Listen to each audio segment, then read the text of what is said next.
What's up guys, you're watching Sid Gaming and today we're going to talk about the Sony PlayStation 5, how to fix the safe mode on your PS5 without USB. Here we're simply turning off the PlayStation 5 and then get to the safe mode, and here you must connect your USB cable with the dual sense and then it will be work.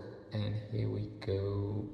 Simply here you just want to update a system software with the USB or repair console storage, reset to install system software. You don't have a USB, you just simply do a rebuild database or a reset. Simply you get back to your PlayStation 5 home screen, you just rebuild your database, it will be fix some errors and corrupt data on your PlayStation 5. So that's how that simply you can fix the safe mode error on your PlayStation 5.